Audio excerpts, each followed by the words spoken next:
What's up, guys? Back out here, RFG, working on the Nova today. If you watched the last unboxing video where I unboxed all the TRZ control arms and steering rack, well, that's what we're gonna get started on today.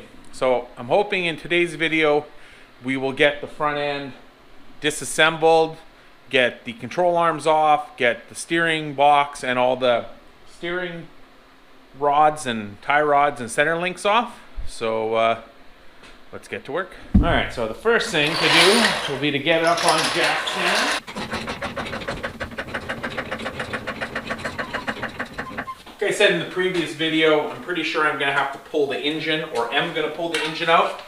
But I wanna start with taking the front end apart first. I think I could probably do the steering rack with the engine in, but I think it'll make a lot more sense to pull it out. Plus, I gotta change that head gasket and inspect everything. Hopefully it's just a head gasket. Just so you guys know, it is cold out today. We've had a pretty good winter. Today, it is really cold. This is the current temperature. Minus 28, minus 42 with the wind chill, minus 19 and minus 44 with the wind chill in Fahrenheit. Overnight was minus 32. So we're definitely going through a cold spell right now. I have the heat on in here and it still could be warmer. But we're working and that'll keep us from feeling cold.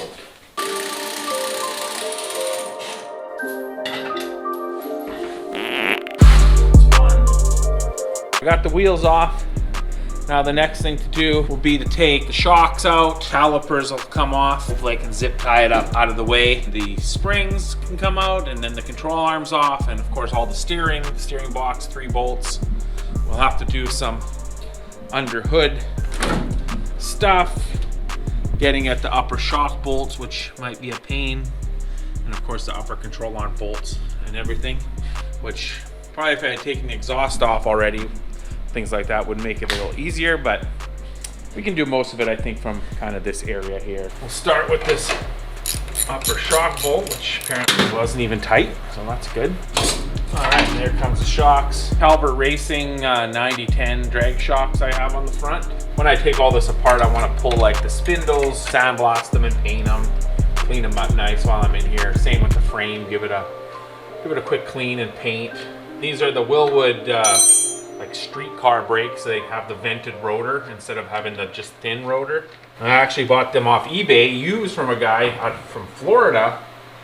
Way back when you could buy things from people on eBay. It seems like now it's just all companies. This is a giant zip tie that I have. I don't want to put excess stress on the braided brake line. It's kind of weird thinking about going, you know, with the steering rack and not having tie rods and all that stuff anymore. We want to do this tie rod, and then we'll be ready to drop the spindle and then the spring out of there. Won't take very long to strip this front end down, I don't think. Steering box is 3 bolts plus the one where it holds onto the steering column. Idler arm, 2 bolts on the other side, and that whole steering system drops right out.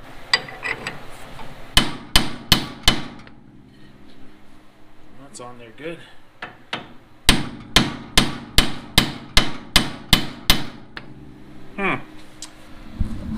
Usually that works. I'll get a fork.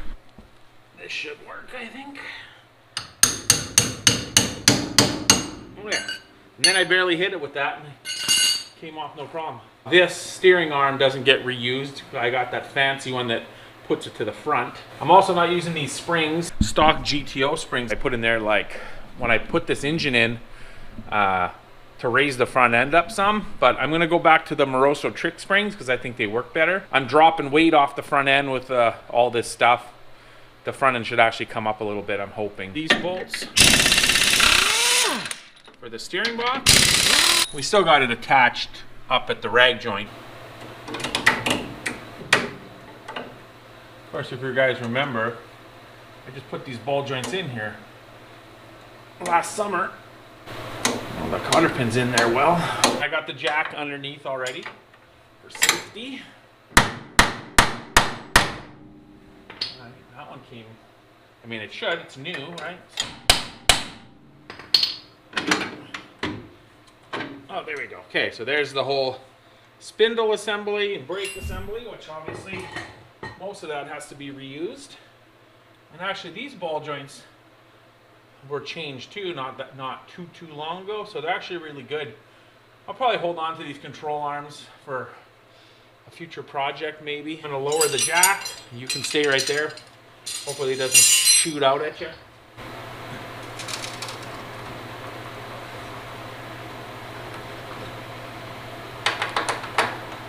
You always got to be really careful about these springs. They have a lot of tension on them. They do sell tools to put inside the spring to compress them, which you a lot of times have to do when you're doing their reinstall.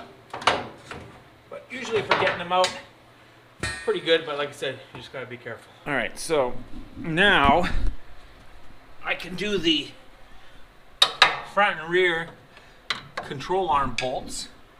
Which one there and one there. Now hopefully they're gonna come out. Those, I can't say if those have ever been out of the car in all the time that I've had it. Then we gotta undo the two bolts up on top here to take the upper control arm off, and then we got the rag joint in there to get the steering box off. A little bit of a pain with the engine there, I guess, but maybe we should attack these bolts first because they're probably gonna be a pain, I'm anticipating.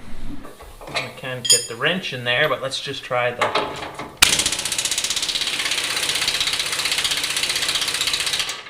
Well, it's turning in there, which is a good sign. Wow, that came out like, I can't believe it. I actually modified the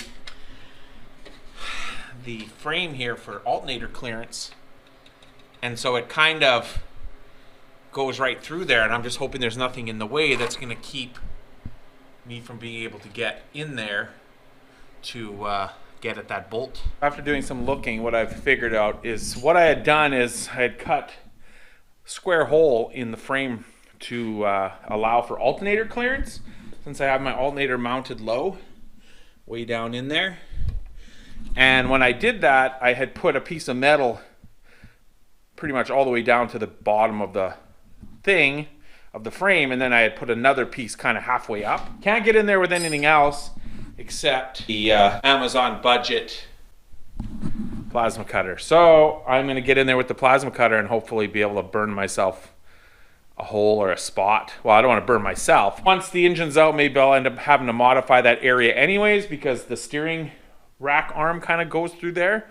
So I might have to make some adjustments, cut that whole thing out and redo it. I don't even know yet. So I'm going to set up the plasma cutter and get cutting.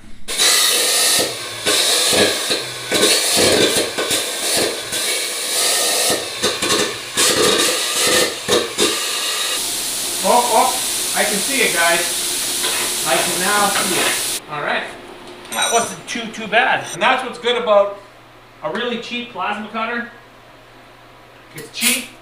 It's not something you use all the time, but man, whenever I've needed it, I had to get a punch and a hammer to get the bolt out, but I got it out. I don't know where it went now. It's somewhere. So now this control arm should just come right out. There's the thing, and actually you can see this little piece of metal kind of sticking out here. That's actually the piece of metal that I had welded in there. There you can see. There. Should be a pretty good shot of what I had to cut there to get at it. So I went ahead and I took the passenger side apart. You can't really see what I'm doing. I can barely see what I'm doing in here. Oh, especially on this side. Maybe you can see the ratchet in there. So now that those bolts are out, it should just, I don't know if I'll be able to do this with one hand or not.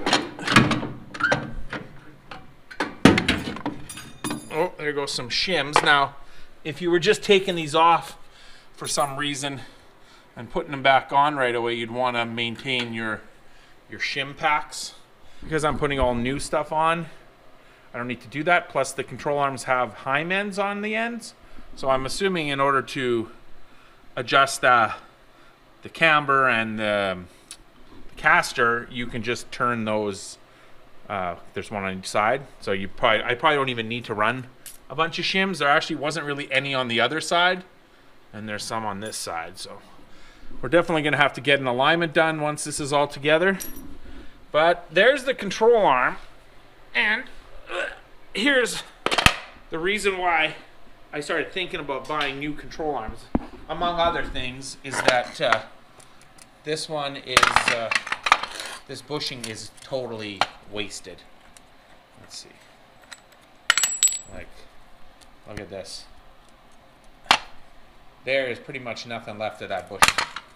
You can see in here, it's all just beat to crap. This one's not really much better. Here you can also see the suspension limiter bolts that I put on a long time ago. So just a nut welded and then a big bolt. Does the job. But the TRZ arms have that built in. If you take a look at the cylinder head right there, right below the spark plug where that white stuff is, that is where it's leaking water. Just from that one little spot, like where that tab comes out, I'm hoping it's just the gasket. So we got a new gasket, we're gonna change it. It's not getting water into the engine or into anything, it's just leaking out the outside. It still was running great and everything. I already loosened it up, make sure it would come with this gun. And now I'm tightening it. Okay, so simple as that. And now we should be able to pretty much just pull that out of there, which I can't do and hold the camera at the same time. Don't fall on my head. All right, there it is. And you can see that bracket up there that's on the exhaust.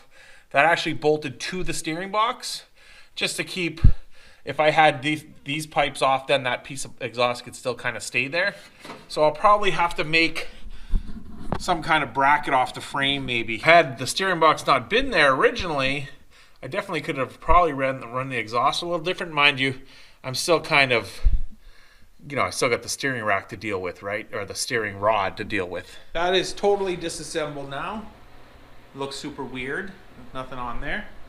Because I honestly have never had the car apart like that. I've never had these control arms totally off. And, well, maybe the uppers, but you know what I mean.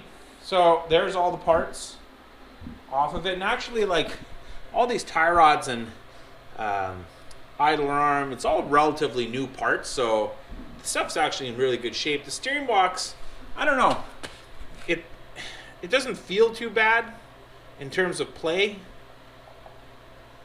And then of course we got the bad control arm bushings, so maybe we'll have to weigh that stuff at some point and see how much it weighs versus the new stuff. What I want to finish off doing today is I want to take these apart because, like I said, I want to clean all this up. These studs have a tendency to get loose when I take the wheels off and on, so I'm going to have to Loctite them. And these actually have multiple bolt patterns, so which I didn't even really realize that, but if I wanted to put a Ford wheel or something on there, like with a Ford bolt pattern, I could, which is cool. So I'm going to take these all apart because I have to swap out this arm, and I want to sandblast these, paint them up nice, and then like I said, I'm going to clean up the frame and everything nice too, paint everything while I have it apart. Pile of bolts and things I won't be reusing, and pretty much this is all I will be reusing, is these 4 bolts for the lower control arm and these 4 nuts for the upper control arm. So those will get sandblasted and painted and they'll look just like new. Ugh. A little tight in there for some reason. So now we have to take off this big Allen head and these 2 bolts here to get the steering arm off, and then the brake thing will come off also. And then this we're discarding, and we're going to reuse that fancy new one, and we're just going to use the spindle itself and of course this bracket. There's both spindles all stripped down, and actually I cleaned them up with some solvent, and I think I must have sandblasted and painted these before because they're actually really good. To be able to save myself a little bit of time in sandblasting, I'll just get some fresh paint, some semi-gloss, and I'll give them a spray, and those will be good. I took the one control arm, I put it on here, and it says it weighs 10 pounds. And it definitely feels like it does because it's heavy. So let's grab the ball joint and the control arm. And let's put it on there. Just under 5 pounds, maybe 4.5 pounds for this control arm versus this control arm. So even if we said 5 pounds, that's 5 pounds per control arm lighter. And I mean, I'll tell you, this doesn't feel like it weighs anything compared to those ones. Okay. And then let's take, I don't know if it'll even show this steering arm. Barely even moves the thing. Let's see if this one does anything. Well, that one probably is like 2 pounds. And this one, it doesn't even really move the thing when I put it on there. Oh, maybe a pound. I mean, I can definitely feel the difference. This definitely is heavier than this.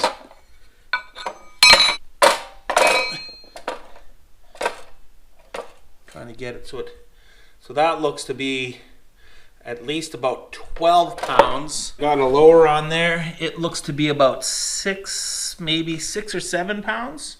So that's still about half, give or take, what that one weighs. This stuff is definitely lighter. They say 40-50 pounds with all this stuff, steering rack and all that. I mean, I don't know what that steering box and arms and all that weighs, but I'm sure it's quite a bit more than the steering rack. Sneak preview of how those control arms look on there. Looks pretty fancy, but it'll look a lot better when all this is painted and cleaned up a little bit. Alright guys, so that's going to be it for this video today. We got quite a bit done. We got all of it apart, which is good. And now just some cleanup to do on some stuff.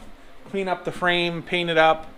And I don't know. What I want to do is I kind of want to test fit the rack in there, because they say to have the rack kind of as high as you can before it hits the balancer. So if I'm going to take the engine out, I need to know kind of where it is. And what I might end up having to do is take off the turbos, the radiator, you know, all that kind of stuff, and leave the actual engine itself in at first, so that I can sort of set it in place. But that's going to be in the next video. So like always, like, comment, subscribe, share with your friends, and we'll check you later.